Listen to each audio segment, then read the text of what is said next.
Misrachi y Pregunta, hoy con el abogado Rodrigo Noriega. Rodrigo, bienvenido. Hablemos del fallo minero. ¿Qué dice el fallo, aparte de que el contrato es inconstitucional? Podemos de repente dividir esto en 2 o 3 preguntitas. Primero, ¿qué dice el fallo del comportamiento del Ejecutivo? Flor, gracias por la invitación al programa. Definitivamente este fallo es muy importante. El fallo regaña al órgano ejecutivo. Primero porque la negociación, recordemos, este es un contrato que fue declarado inconstitucional por violación a 25 artículos. Y yo creo que no siguieron más porque después del 25 como que bueno, ya, creemos que es suficiente. Pero regañaron al Ejecutivo tanto por el proceso de la negociación como por ignorar el fallo anterior de la Corte Suprema de Justicia. Y por violaciones a la Constitución, a los procedimientos, falta de licitación, falta de participación pública, el mismo procedimiento que tomó después el Ejecutivo al aceptar que la Asamblea le mandara el proyecto de ley como si nada. En fin, o sea, hay una complicidad abierta y manifiesta del órgano ejecutivo con la inconstitucionalidad de este contrato.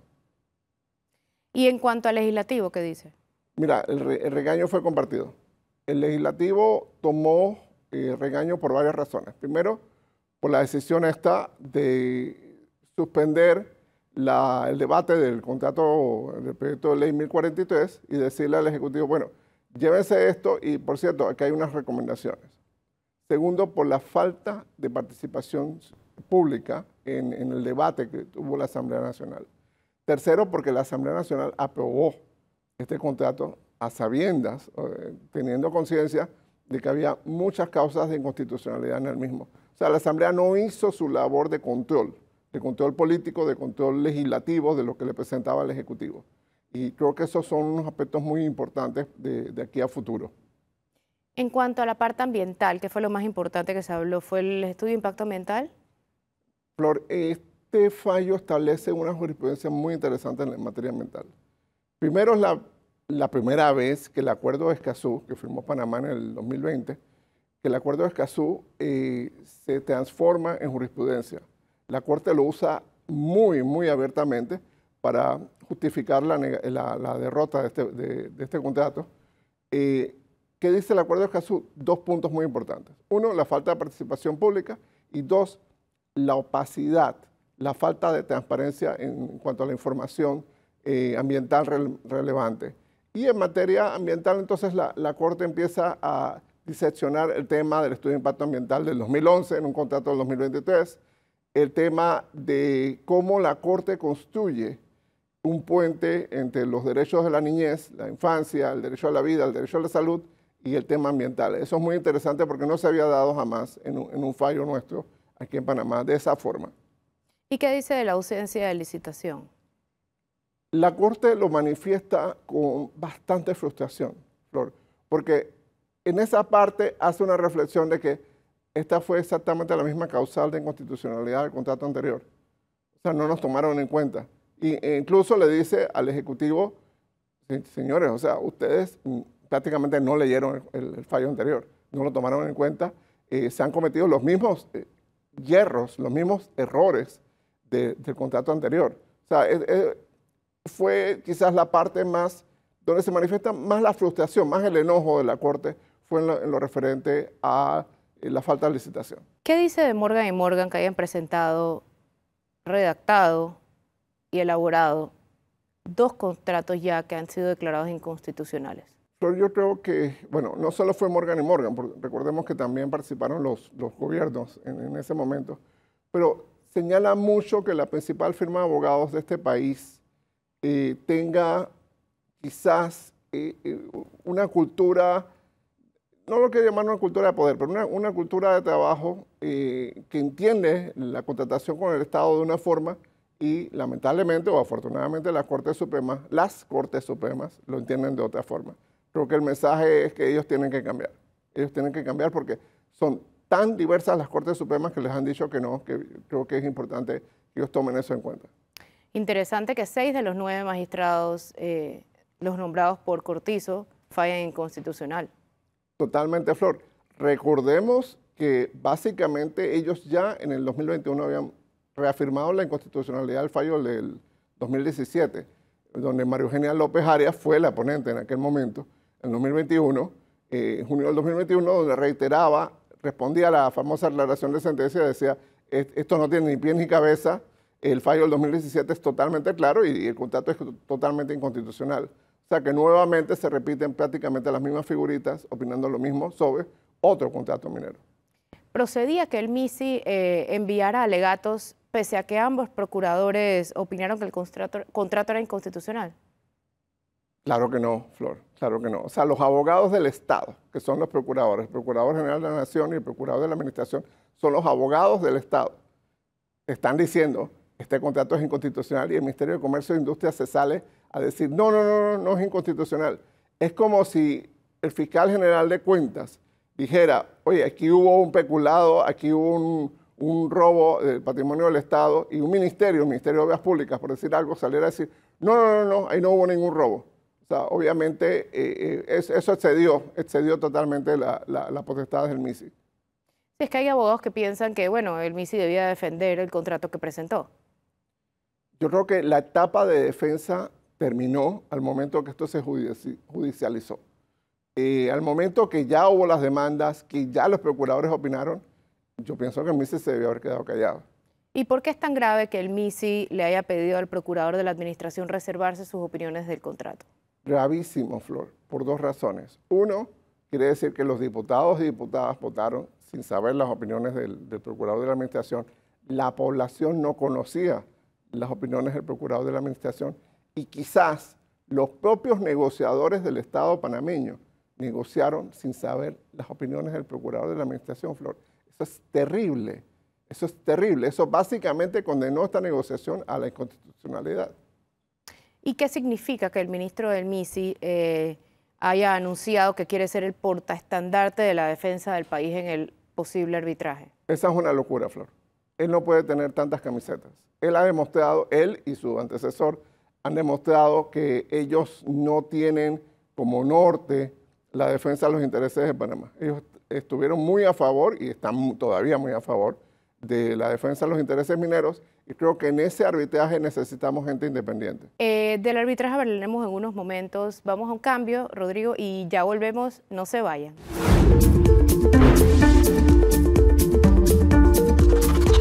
Ya de vuelta en Flor Misrachi, pregunta hoy con el abogado Rodrigo Noriega. Rodrigo, hablábamos en el bloque anterior del arbitraje. Ya pasó el fallo. ¿Qué sigue y qué tan seguro es este arbitraje?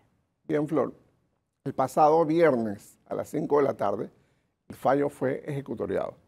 Solo dos partes podían pedir una aclaración de sentencia. El licenciado Juan Ramón Sevillano, que fue el demandante, y el procurador de la administración, Rigoberto González Montenegro. Más nadie podía pedir una aclaración de sentencia. O sea que a partir de ese momento, del viernes a las 5 de la tarde, el fallo debía ser publicado en la Gaceta Oficial. Yo espero que si no fue publicado inmediatamente, pues sea publicado el lunes o martes de esta semana venidera. A partir de ese momento, el Ministerio de Comercio e Industrias va a recibir una nota oficial de la Corte Suprema de Justicia en la que le dicen, hay este fallo que afecta un tema de su competencia y usted por favor notifíquele a la parte afectada, que es en este caso la minera. En ese momento la minera puede entonces formalizar el arbitraje, pero el arbitraje no va a empezar esta semana ni la semana siguiente, el arbitraje va a empezar en 6 meses, porque hay un periodo que establece el arbitraje para precisamente negociaciones, conciliación, mediación, etcétera, que me parece que es lo que está intentando hacer la mina con aquella comunicación de las famosas 15 preguntas de la minera al Estado panameño, a la sociedad panameña. Está tratando de establecer una posición de negociación para tratar de evitar el arbitraje. ¿Pero el fallo deja abierta la posibilidad de una negociación? Por supuesto que no. No una negociación para mantener la concesión, no. Pero hay la posibilidad de una negociación para la compensación. Yo creo que al Estado panameño le conviene ir al arbitraje porque en el arbitraje se puede contrademandar. Panamá puede contrademandar por los años en los que la minera operó sin contrato y no pagó un centavo. Panamá puede contrademandar por los daños ambientales. Panamá puede pedir la lista completa de todos los accionistas de las mineras y puede además pedir la lista completa de todos los pagos que se hayan hecho en Panamá o a ciudadanos panameños.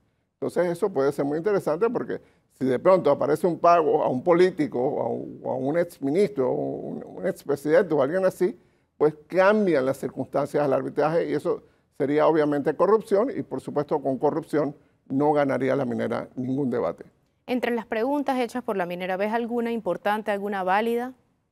Sí, sí, yo creo que la minera está puntualizando cosas muy importantes desde el punto de vista técnico y operativo. ¿Qué va a pasar el momento que ellos física y jurídicamente salgan del proyecto?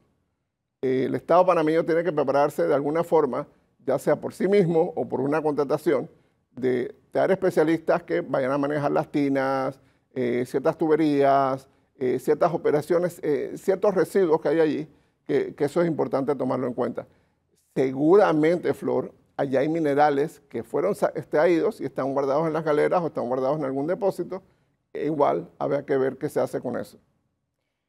Con base a los argumentos del fallo que varios abogados han calificado como muy robusto y muy completo, ¿tendríamos entonces oportunidad de ganar el arbitraje internacional? Flor, lo más interesante de este fallo, que tiene muchísimas cosas interesantes, es que hay unas 20, 25 páginas del fallo que están dedicadas al Tribunal de Arbitraje. La Corte está consciente de que el Tribunal de Arbitraje Internacional va a revisar este fallo. ¿Y qué le dijo la Corte? Le dice, yo estoy consciente de que la empresa afectada va a llevar esto a un tribunal arbitral y le va a decir, mira, esto es expropiación indirecta o perturbación de mi inversión. Y la Corte dice, déjenme explicarles por qué no lo es. Y sobre todo en las páginas 215, 218 a la 233, las páginas finales prácticamente del fallo, hay una explicación bien redactada, bien pensada sobre todos los temas arbitrales. Yo creo que la propia Corte se encargó de construir un escudo, un blindaje para que Panamá tenga la mejor defensa posible. Su lectura de la actuación de Cortizo en esta crisis. Bien, hay dos momentos. Hay el momento de Cortizo promoviendo el contrato, el momento en que está rodeado de los manzanillos, rodeado de los gremios empresariales, que es su vicepresidente, José Gabriel Carrizo, uno de los grandes protagonistas de esta historia, estuvo muy visible. Y luego el momento en que todo esto explota, Cortizo se empieza a quedar solo. Se empieza a quedar solo e incluso físicamente su imagen se va demacrando, se va deteriorando. Y a medida que se va quedando más solo, sus respuestas son precisamente esas, la de una persona sola. Creo que cuando entendió que la moratoria minera era necesaria, empieza a tomar control nuevamente de la agenda. Ha sido, en mi opinión, muy responsable, también muy pasivo, en materia de usar las fuerzas de orden público para restablecer el orden público. Pienso que quizás con una cierta consideración electoral, pero también una consideración de imagen. Al final, me parece que ya el Cortizo de la etapa final de la crisis es más conciliador, más institucional, comprometiéndose a cumplir con el fallo de la Corte, comprometiéndose a publicar el fallo de la Corte y ejecutarlo y a cerrar las operaciones de la mina. Creo que mandó un mensaje conciliador, un mensaje que fue como un bálsamo para calmar a la población y para, por supuesto, mandarle el mensaje más claro a la Corte Suprema, yo sí voy a obedecer tus fallos. ¿Quién dejó de actuar aquí y por qué? O sea, ¿quién legalmente podía mediar y no lo hizo? Todo el mundo, Flor, todo el mundo. El Contralor General de la República abandonó este juego hace rato. Los propios ministerios, el Ministerio de Ambiente, el Ministerio de Comercio, debieron ser mucho más beligerantes. La Asamblea Nacional debió ser mucho más beligerante. Creo que los medios de comunicación pudieron haber evitado esto si hubieran sido mucho más, no quiero decir agresivos, pero si la cobertura hubiera sido mucho más abierta, mucho más amplia. Creo que nos faltó garra a los medios de comunicación en muchos de estos temas y esperamos que fueran las fuentes oficiales, la minera, el gobierno, los ambientalistas, lo que definieran la agenda. Y creo que había mucho que rasgar ahí en materia periodística. ¿Cuánto gastamos en abogados negociando y en publicidad estatal? ¿Ahora qué pasa con esa plata? Flor, creo que eso fueron más de 10 millones de dólares del fisco panameño. Por el momento esa plata parece perdida. Y yo me gustaría saber, Flor, la lista, el nombre de todos y cada uno de los abogados y abogadas que asesoraron al Estado panameño. Que de pronto la Corte diga, mira, acá hay un tema inconstitucional, bueno, está bien, es discutible, es debatible. 25 inconstitucionalidades, no. Eso es negligencia profesional, pero pero al máximo grado. De esto vamos a hablar en el siguiente bloque. No se vayan, esto es Flor Misrachi Pregunta hoy con el abogado Rodrigo Noriega.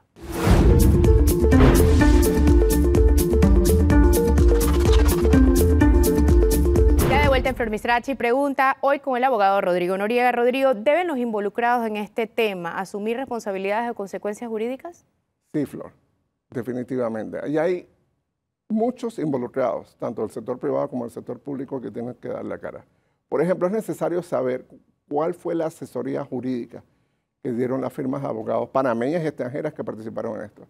Si las firmas panameñas dijeron, no hay problema, esto no tiene ningún visto de inconstitucionalidad, aquí no va a pasar nada, definitivamente tiene que haber consecuencias jurídicas. Segundo, el tema de la responsabilidad de ciertos funcionarios públicos. Yo enfoco nuevamente el tema del Contralor General de la República y el tema de los ministros de Estado, el ministro Rojas Pardini, el ministro Sabonge, el propio ministro de Ambiente, que pueden tener conflictos de intereses. Eso hay que investigarlo a cabalidad, porque si hubo conflictos de intereses o hubo, digamos, dobles agendas, eso fue muy peligroso para el Estado. Por supuesto, el vicepresidente de la República, José Gabriel Carrizo, quien tiene, digamos, el rastro de la sospecha de sus vínculos al sistema, a la industria minera, también tiene un rol muy importante en este tema. Hablemos del plan de cierre, Rodrigo. ¿El Estado está preparado para hacer eso económica, técnicamente, o debería la empresa encargarse de este plan de cierre? Bien, Flor, yo pienso que la parte inicial del plan de cierre debe hacerlo la empresa. Primero porque es la que conoce qué es lo que hizo y es la que tiene ahora mismo el dominio de todo lo que está pasando ahí. Pero el Estado en algún momento tiene que contratar a alguna empresa especialista de categoría mundial para que concluya el cierre. El cierre no va a ser barato ni va a ser rápido. Esto puede tomar 5, 10, 15, 20 años y Panamá tiene que tomar otras decisiones. Primero, sí, nos va a costar dinero porque mientras se decide el arbitraje, esto lo tiene que pagar el Estado panameño. Pero además, Panamá tiene que tomar decisiones de qué va a pasar con estas tierras. Hasta dónde vamos a querer restaurarlas o qué uso le vamos a dar. Yo pienso que tienen un futuro como un uso logístico, por ejemplo, o un uso en el sector de energía verde.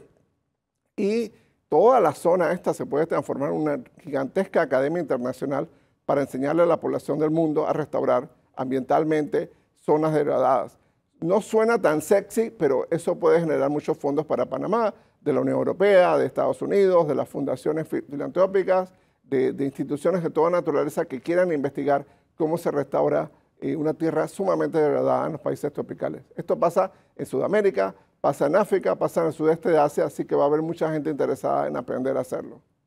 En cuanto a la minería ilegal, ¿qué riesgo tenemos de eso? Flor, actualmente se hace minería ilegal en Panamá. En el Bayano, en Darién, en Cunayala. No, me refiero a qué riesgo tenemos de que la minería ilegal se tome en las operaciones de la mina. Bien, yo no creo que haya un riesgo significativo por dos razones. Las operaciones de la mina son sumamente sofisticadas y sumamente complejas. Lo que es posible es que las zonas que la mina ya no va a patrullar, ya no va a controlar, entren operaciones de minería ilegal más amplias, digamos, un poco más avanzadas que las que actualmente se realizan. Pero en esa zona de Coclé del Norte y del oeste de Colón sí se hace minería ilegal actualmente, con la mina ahí presente. ¿Qué puede hacer el Estado con los trabajadores, los proveedores de la mina que van a perder sus empleos? Ese es un punto importante. Flor, para mí esa es la máxima preocupación en este momento. Yo pienso que el Estado tiene varias opciones. Primero es acelerar el proyecto de construcción del embalse de Río Indio, que ojalá, ahora que está disponible, se incluya el río Coclé del Norte para que el canal tenga agua. Eso va a generar miles de empleos precisamente en la zona más afectada por este tema de desempleo. Segundo, hay una serie de iniciativas que el Estado puede desplegar en materia no de subsidios ni de asistencia económica, sino, digamos, financiamiento económico blando del Banco Nacional, la Caja de Ahorros, del Banco de Desarrollo Agropecuario, para que mucha de esta gente, sobre todo los que son pequeños y medianos negocios, puedan reconvertirse, puedan tener mejores términos con sus deudores, con sus acreedores, para poder funcionar, mientras se hace la transición. Porque recordemos, esta transición va a tomar tiempo. Esta no es una transición inmediata de un año o de 6 meses. Esto va a ser una transición de 3 años, 5 años. Así que es importante tener préstamos puente, financiamiento puente, para que esas pequeñas y medianas empresas puedan subsistir mientras el turismo, la logística, la agroexportación o lo que sea que termine sucediendo en esa zona se vaya desarrollando. Electoralmente, Rodrigo, cambiando de tema radicalmente, electoralmente, ¿qué significará el movimiento del rechazo a la minería? Bien, yo creo que es un despertar de la población. Yo conocí una encuesta antes de toda esta explosión, una encuesta de agosto de este año, en la que 75% de los encuestados, más de 1.200 personas encuestadas a nivel nacional, 75% de todas las clases sociales, de todas las regiones del país, estaban en contra de la minería. Esto era antes de. Muy posiblemente ese porcentaje me da la impresión de que haber aumentado a 80, 85, 90%.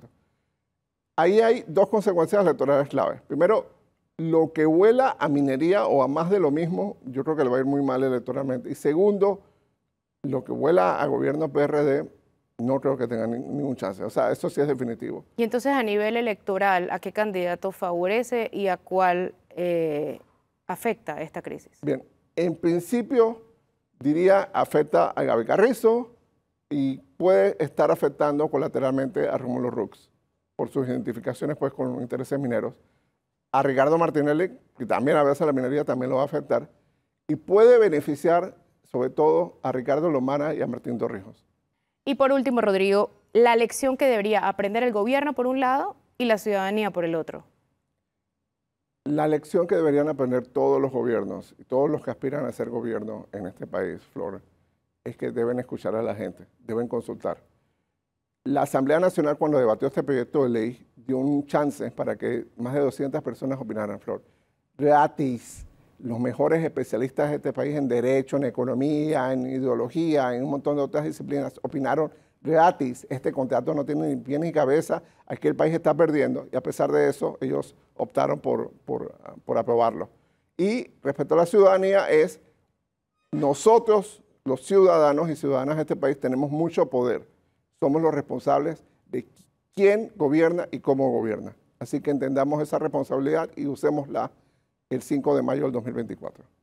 Muchísimas gracias, Rodrigo, por acompañarnos hoy y a ustedes también gracias por acompañarnos hoy. Esto fue Flor Misrachi Pregunta, hoy con el abogado Rodrigo Noriega.